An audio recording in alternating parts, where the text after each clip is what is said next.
Milk, it does the body good, right? Yes and no. Let's dive into the truth about dairy, especially in the context of autoimmune disease. Is it helpful? Is it harming us? And should we eliminate it? If so, how? Lots of questions. Let's dive in to get some answers. And as always, this is a very abbreviated crash course for you. I want to deliver the top points that you need to know. And if you'd like to learn more, you can always dive deeper into any of the many topics that we're going to cover here. So fasten your seatbelts and let's get rolling. First, let's understand how and why we started consuming milk to begin with. As a newborn baby is born, the perfectly designed food to help that baby have the rapid development that it needs at that newborn state is its mother's breast milk. Now, the mother's breast milk is perfectly proportioned with the right amount of fat, carbohydrates, and protein for her particular baby. So a human mother has the breast milk that is perfectly designed for her human baby. A cow's breast milk or a cow's milk is perfectly designed for a baby calf to grow from that newborn state up to a thriving cow. The other benefit of breast milk is that it has a tremendous amount of beneficial bacteria that are going to help that baby develop not only its a healthy gut microbiome, but it also helps to develop the baby's immune system. So a lot of incredible benefits to breast milk. And that is why we've kind of got started on the path of drinking milk. Where we've crossed our wires is we as humans are the only mammals to not only drink milk of another species, but drink milk of another species as an adult. This milk is designed for a newborn baby to go through that rapid development and growth state. So it begs the question, why as adults are we drinking the milk that's designed to help a baby calf grow into into a big cow as adults? Like it doesn't make sense. And now we can definitely dive deeper, way deeper into the debate on that. That is not the context or the purpose of this discussion here, but it does help to set some good background for us. So breast milk is 100% the best food for a newborn baby. As we grow, though, the idea of transitioning over to the milk of another species and continuing to drink it as an adult may be something you want to ponder if you haven't done so already. Now, if you have not, even if you're still kind of debating, like, Aline, I get that theory, but give me something more that's like a little bit more personal to me, especially in the context of autoimmune disease. Okay, let's first talk autoimmune disease. So we know that a lot of leaders in functional medicine are talking about autoimmunity starting in the gut. All of it kind of leading back to that exposure to leaky gut. Now, if you've watched in my previous videos, we've talked a lot about the details of leaky gut. The small intestines should have a semi-permeable lining that protects the inside of our digestive tract to the inside of our body there where the bloodstream flows and everything else. So blood or food goes through your digestive tract, and only the nutrients from those foods should be able to cross that barrier. When you have leaky gut, what happens is the lining of that small intestine starts to weaken and it gets these gaps, and then undigested food particles, bacteria, toxins, all kinds of things now can get through that lining into your bloodstream and create a inflammatory response. So your immune system senses that something's in the bloodstream, that it is not supposed to be there, and the immune system's purpose or role is to attack any foreign invaders in the body. So what it does is it goes and it attacks whatever is getting through that barrier there. And that is what many people believe to be the very first start of the autoimmune process. So if you want to learn more about that, you can definitely check the previous videos. But in the context of this today, it's a reminder that two of the foods that are most compromising to that lining of our digestive system is gluten and dairy. And why have I lumped those two together? Because they look very similar to the body. So the amino acid profile, the building blocks of gluten, looks very similar to the body as the building blocks of dairy. So if you have a sensitivity to one, your body most likely will have a similar reaction to the other.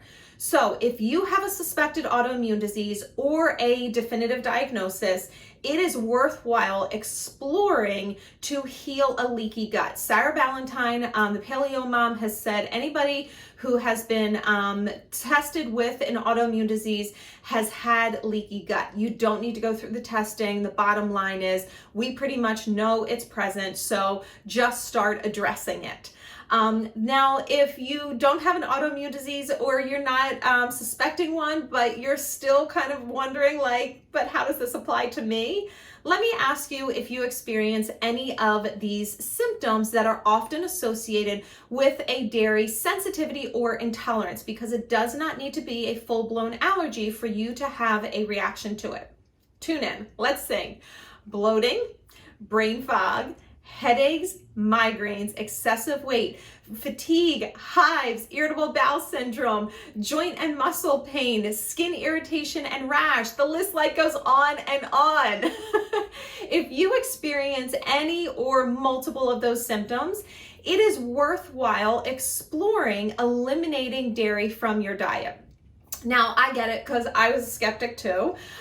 Before I had my MS diagnosis, I was in nutrition school and I was trying to learn more about it. Everyone was talking about the dangers of dairy and how they eliminated it, and it made such a difference in their health. So I was like, all right, enough, I'll give it a try. I eliminated it for 30 days, and spoiler alert, I never went back. I was humbled by how different I felt without dairy in my diet. And that is what I hear most often from individuals who eliminate gluten and or dairy from their diet. They say, Aline, I didn't know how bad I felt until I eliminated it, or I didn't know how good I could feel until I eliminated it. So if you're curious, give it a try. What do you have to lose? It's 30 days. Eliminate it from your diet and you're most likely going to have one of two outcomes. You're not going to notice a difference and then you can go back to doing your thing, or most likely you will notice a difference and that motivation will come moving forward then with how good you feel. So it's not a tug of war of like, well, this person said this and that person said that. No, you're basing it on how your body responded when you eliminated dairy from your diet. So give it a try, but let's pause for a second because everyone always says, wait a minute, what about calcium? Don't I need dairy to have, and milk to have the proper amount of calcium and healthy bones? Well, here's the thing. We have been brainwashed by the dairy industry to believe that milk is the only way that we can get milk is the only way that we can get calcium. So does your body need calcium? 100%. I am not disputing that or doubting that. Your body does need calcium in order to have healthy bones and healthy teeth and all the good things happening and thriving in your body. However, dairy or milk is not the only way to get it. There are so many different plant-based ways to get calcium, specifically through those leafy greens. Load up on those leafy greens, cook them with a little bit of lemon, and that will really help to enhance your ability to absorb them as well. So, number one, dairy is not the only way to get calcium. Number two, and just as important, we need to start asking the right question. Why is bone health such an issue? It is not because we are deficient in milk. It is because there's so much sugar, carbonated beverages, and sedentary lifestyle most often in our day-to-day routine. Sugar is 100% affecting the quality of our bone health, as is carbonated beverages. Kick that soda to the curb. Try to eliminate or at least reduce the sugar in your diet. But then most importantly, make sure that you are getting some strength-based training, some strength-based exercise. So everyone's going to have a different level of this based on your current disease state, but also based on your age, your health, energy, like a lot of factors. But if you can incorporate some weights into your workout routine, fantastic. If that's too much right now, simply going for a walk and that heel strike on the ground will help give some resistance to your bones as well. So that helps to address some of the calcium debate there. Now let's dive into what it looks like for you to eliminate dairy from your diet. As I said, give it a try for 30 days and see what happens. First, if we are going to go dairy-free, we need to have a milk alternative, because that becomes one of the first and biggest questions, like, what about milk? Well, if you've walked through the grocery store recently, you most often have seen there is an entire aisle dedicated to non-dairy milk options. So which is the best? Is it almond milk? Is it soy milk, hemp milk, oat milk, coconut milk, flaxseed milk? Like, so many different options. My personal opinion is one, I would 100% avoid soy milk at all costs, because we know that soy, 90% of soy in this country, here in the US, is genetically modified. We do not know the long-term effects of genetically modified food. So I don't want to be a guinea pig for this, and I don't want you to be a guinea pig for it either. So try to avoid soy as much as possible. I personally find coconut milk and almond milk to be the best of the options out there. The reason why I'm not including oat milk in that as well, because I know that that's a big trendy one most recently, is because what we find is that most individuals who have a sensitivity to gluten have a reaction to oats as well, and especially because there's so much potential for cross-contamination. But there's also been a lot of debate in terms of the quality of the oats that are used for oat milk. So I personally would recommend coconut or almond milk. I avoid almond milk because I have a nut allergy. So my personal choice is coconut, but if you can tolerate almonds, that's another great option as well. We want to make sure that you are choosing original unsweetened. So that is what I have here. This is the brand that I will often get, original unsweetened coconut milk. The brand here is So Delicious, and you'll see it's unsweetened. So this has 0 grams of sugar in it. You'll notice if you start to read the nutrition facts that the ones that are sweetened can have up to 5, 10 or more grams in a single serving. We don't always eat just one serving. So multiply that times the amount that you're consuming, and you're getting so much extra sugar in where it is not needed. And really, you're not noticing enough of a difference. So original unsweetened.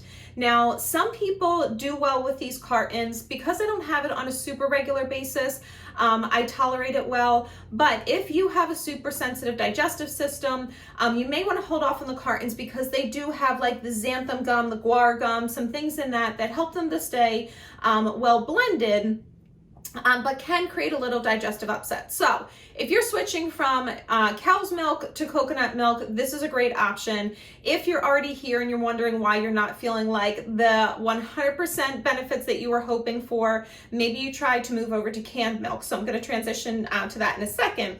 But I first want to share one caveat. Regardless of what type of milk that you are choosing, whether it's almond, oat, rice, again, like all the different things, you want to make sure that there is no carrageenan in this milk. So look at the ingredients. The ingredient lists are often like right over to the side. Make sure there is no carrageenan in here. A big long C word. Why it's usually an ingredient is because it is an emulsifier. So it helps everything to stay blended. Great in theory, however, we know carrageenan is a known carcinogen, so we do not want that in our anything that we're consuming, but also it can create a lot of digestive upset. So read the labels, make sure there's no carrageenan. Because so many people are trying to avoid it, a lot of companies brand right on the front of the label carrageenan free or no carrageenan. So you can start to look for that, but original unsweetened coconut or almond milk is a good option for you. Now, let's talk about the canned options. Dr. Walls, the creator of the Walls Protocol, is a big proponent of canned milk because there's less ingredients in it. There's not all the different things in it. It's pretty much just the coconut. So this right here is the full fat version. There's 14 grams of fat in a third of a cup. And remember, we are not shying away from fat because our brain needs fat. And if you're dealing with MS, that's super, super important. So that would be your original coconut milk. This is the light version. So this is basically just diluted with some water. Now, I personally like this particular brand, Native Forest, because they do have a little bit of guar gum in here, but I'm going to tell you why I actually prefer that. Is because when I go to shake these up, they are better blended. If you get the ones without the guar gum in them, you'll see a significant separation of the liquid versus the fat on the top, and they don't stay as well blended. So it's a toss-up. Guar gum is not optimal for your digestive system, so I would not recommend having it anything that you're having on a daily basis. But if it's an occasional thing, it definitely helps with the blending of the coconut milks inside these cans. But if you have not tried a non-dairy coconut milk, give one a try. Almond milk or coconut milk, either the Tetra Pak or these cans here. Most people try them and never go back. All right, now let's dive into cheese. Oh, this is always such a big one, especially for the cheese lovers. And I will tell you, if you are a cheese connoisseur, I hate to break it to you, but the non-dairy cheese just is not the same. It's not going to have the same texture, the same flavor, all the different things. It's not the same experience.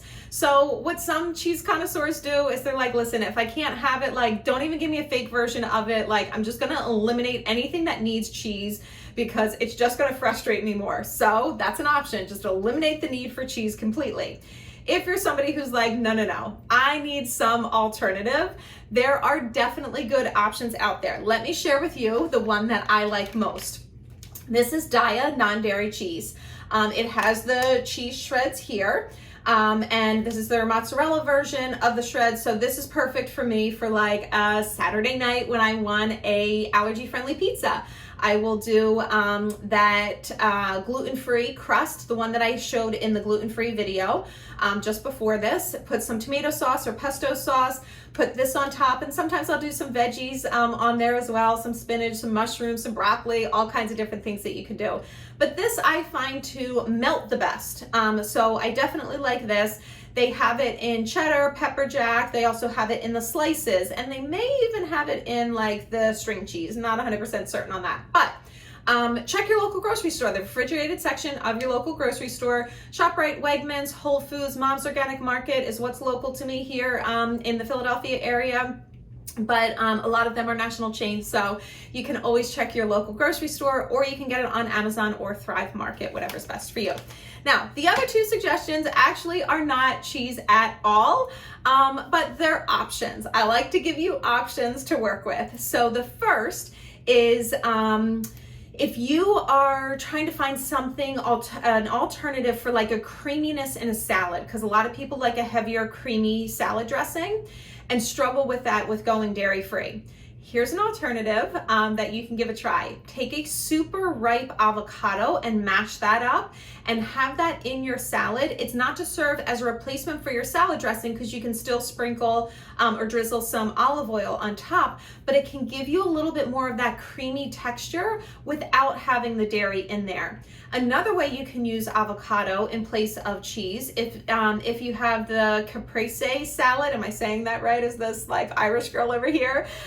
Where you have those beautifully ripened tomatoes with the mozzarella cheese and then the fresh basil on top. Super delicious, but contains dairy. So how can you allow yourself to still have that but remain dairy free?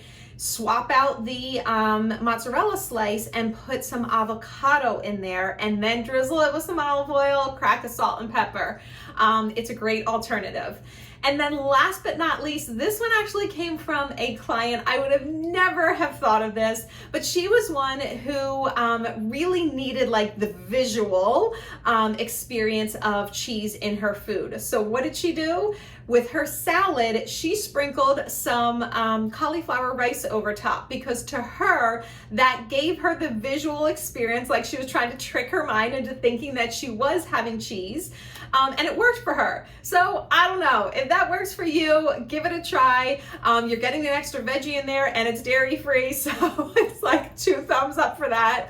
But lots of options. Bottom line, dairy is not optimal for our health. It's definitely not optimal for our gut, especially if you have autoimmune disease or any of those symptoms that I had talked about. So I challenge you, can you eliminate dairy for 30 days? Use these suggestions here, and I know this is not a comprehensive list. Let me know what I've left out. Post in the comments below, what have I left out? What suggestions, strategies, tips have you found to be helpful, or have you heard from others? So that way we can get a really comprehensive list going. And as always, if you need extra help, I offer my group coaching program that has recipes, cooking demos, weekly group coaching calls, lots and lots of support of autoimmune warriors around the world who are coming together to heal through diet and lifestyle. And I would love for you to be part of that. You can find out more at AlleenBrennan.com/join.